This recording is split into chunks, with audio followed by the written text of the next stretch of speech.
हर्षवर्धन जो है हमारे स्वास्थ्य मंत्री, इन्होंने अपनी गलत राजनीति, घटिया राजनीति का प्रदर्शन किया है। ये दुनिया के ऐसे स्वास्थ्य मंत्री है जिन्होंने सबसे कम प्रोएक्टिवली और एक्टिवली काम किया है कोरोना के दरमियान, और जो भी किया है वो गलत किया है। वो रामदेव बाबा की जो अनसाइंटिफिक एविडेंस जिसको नहीं है ऐसी दवा के इनॉग्रेशन में चले गए। जय भारत, मी सुवर्णा जागृती न्यूजमध्ये आपलं स्वागत आहे। पाहूया आजच्या सामाजिक घडामोडी। जय हिंद साथियों, मैं डॉक्टर संग्राम पाटिल, मैं इंग्लैंड से बात कर रहा हूँ। साथियों, मैंने दो तीन महीने हुए होंगे, मैंने एक वीडियो रिलीज की थी और हर्षवर्धन जो है हमारे स्वास्थ्य मंत्री, उनके बारे में कहा था कि ये आदमी एकदम उस पोजीशन के लायक नहीं है। He is useless person, he doesn't have leadership qualities, मैंने कहा था। और आज इस आदमी ने वही फिर से प्रूव कर दिया। महाराष्ट्र में बहुत कोविड के केसेस बढ़े हैं। महाराष्ट्र में सिर्फ क्यों बढ़ रहे हैं, ये जाहिर सी बात है कि बाजू में गुजरात है, मध्य प्रदेश है, यहां पर भी कोरोना उतना ही बढ़ा हुआ है, लेकिन यहां पर रिपोर्टिंग नहीं हो रहा है। ये सब हमें पता चलता है क्योंकि वहां से हमारे रिश्तेदार रहते हैं, दोस्त रहते हैं, वो हमको बताते हैं कि वहां पर हॉस्पिटल जो है प्राइवेट, वहां पर क्या हालत है, शमशान घाट जो है वहां पर क्या हालत है, ये सब वीडियोज आते हैं और हमारे दोस्त लोग, रिश्तेदार लोग हमें बताते हैं। तो वहां पर भी उतने ही बुरे हाल है जितने महाराष्ट्र में है, लेकिन वहां पर टेस्टिंग नहीं है, रिपोर्टिंग नहीं है, तो वो पता नहीं चलता है। महाराष्ट्र में खुलेआम रेगुलर ओपन टेस्टिंग चल रहा है। लोग कहीं भी जाकर प्राइवेटली या गवर्नमेंट में जाकर टेस्टिंग कर सकते हैं। इसलिए जो आंकड़े दिख रहे हैं वो रिफ्लेक्ट करते हैं कि कोरोना ये काफी फैल गया है। ये सेकंड वेव है, जैसे दुनिया के अलग अलग देशों में हुई है वैसे ही सेकंड वेव इंडिया में भी आई है। लेकिन हर्षवर्धन जो है हमारे स्वास्थ्य मंत्री, इन्होंने अपनी गलत राजनीति, घटिया राजनीति का प्रदर्शन किया है। ये दुनिया के ऐसे स्वास्थ्य मंत्री है जिन्होंने सबसे कम प्रोएक्टिवली और एक्टिवली काम किया है कोरोना के दरमियान, और जो भी किया है वो गलत किया है। वो रामदेव बाबा की जो अनसाइंटिफिक एविडेंस जिसको नहीं है ऐसी दवा के इनॉग्रेशन में चले गए। वैक्सीन के बारे में या जो भी कोरोना के प्रिवेंटिव मेजर्स है या कोई भी गाइडलाइंस है, इस बारे में हर्षवर्धन कभी भी किसी राज्य को एकदम से एग्रेसिवली कुछ सपोर्ट कर रहे हैं, गाइडेंस कर रहे हैं, या कोई किसी राज्य में उन्होंने दौरा किया, वहां के सिस्टम को सपोर्ट किया, या मोदी गवर्नमेंट से अपील की कि यहाँ पर ये चाहिए, ये दे दो, ये कहीं भी पिक्चर नहीं दिखा है। एकदम अनसाइंटिफिक, एकदम इनएक्टिव, निकम्मा स्वास्थ्य मंत्री, ऐसे ही मैं उनका मूल्यांकन करूंगा। अब वो कहते हैं कि महाराष्ट्र की वजह से कोरोना कंट्रोल में प्रॉब्लम्स आ रही है। तो आप क्या कर रहे हो? आपको क्या सिर्फ दिल्ली में बैठने के लिए और मोदी जी की भक्ति करने के लिए चुना है लोगों ने? आप आओ मुंबई में, आप कितने बार आए? महाराष्ट्र के हेल्थ सिस्टम जो है, आपने कितने बार उसका ब्यौरा लिया है, इंस्पेक्शन किया है, इंस्ट्रक्शन दिए या कुछ डायरेक्ट हेल्प ऑफर की है? एक भी बार नहीं किया है। ना मोदी जी ने किया है ना आपने किया है। आपको ये सिलेक्टिवली बोला गया है कि आप महाराष्ट्र के ऊपर ये ऐसा अटैक करो ताकि आपके जो लोग, बीजेपी के लोग महाराष्ट्र गवर्नमेंट को अंदर से तकलीफ दे रहे हैं स्टेट के, उनको सपोर्ट मिले। और ये जो फेल्यूर अब होने वाला है इंडिया में, जिसकी जिम्मेदारी ये मोदी की है, ये आपको उसको ध्यान हटाने के लिए आप राजनीति कर रहे हैं। आप पक्के मोदी भक्त है। आपको बेसिकली उस पद पर रहने का कोई हक नहीं है। आप पोस्ट ग्रेजुएट डॉक्टर है मॉडर्न मेडिसिन के, लेकिन आप पूरे मोदी भक्त है and you are a failed leader. आपको नेतृत्व शून्य ऐसे स्वास्थ्य मंत्री मैं आपको कहूंगा। साथियों, एक बात ध्यान में लीजिए, फर्स्ट वेव जो आई थी उस वक्त जो स्टेप्स लिए गए थे उनमें बहुत देरी की गई थी, और उसकी वजह ही यही थी कि पहले तो मोदी जी को नमस्ते ट्रम्प का प्रोग्राम ठीक से कराना था, क्योंकि उसको यूएस से काफी लोग आने वाले थे और उनको उधर माहौल बनाना था गुजरात में। तो उसके लिए रेस्ट्रिक्शंस लगाना ये ऑब्स्ट्रक्शन हो सकता था, इसलिए रेस्ट्रिक्शंस नहीं लगाए गए।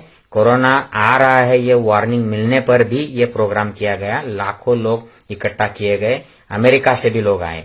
और उसके बाद मध्य प्रदेश की कांग्रेस की सरकार उनके एमएलए चुराकर उनको बैंगलोर घुमाओ, इधर घुमाओ, ये सब चक्कर पूरा होने तक लॉकडाउन भी डिक्लेयर नहीं किया।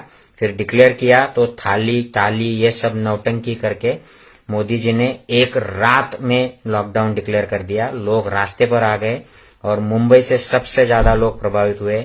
वो महाराष्ट्र के पूरे स्टेट से अलग अलग राज्यों में से चलते गए। ये हाल सिर्फ मोदी सरकार की वजह से हुआ है। उन्होंने बसेस ट्रेन सब बंद कर दिया था। तो इसकी जिम्मेदारी पूरी केंद्र सरकार की थी। और उसके बाद फर्स्ट वेव कंट्रोल हो गया, जो होता ही है, पूरी दुनिया में ऐसा ही है। और सेकंड वेव आता है, ये सबको मालूम था। लेकिन उसके पहले ही मोदी जी खुद हमने कोरोना कंट्रोल कर लिया, हम सारी दुनिया को वैक्सीन दे रहे हैं, ऐसा डंका पिटवाने लगे, खुद की पब्लिसिटी कराने लगे।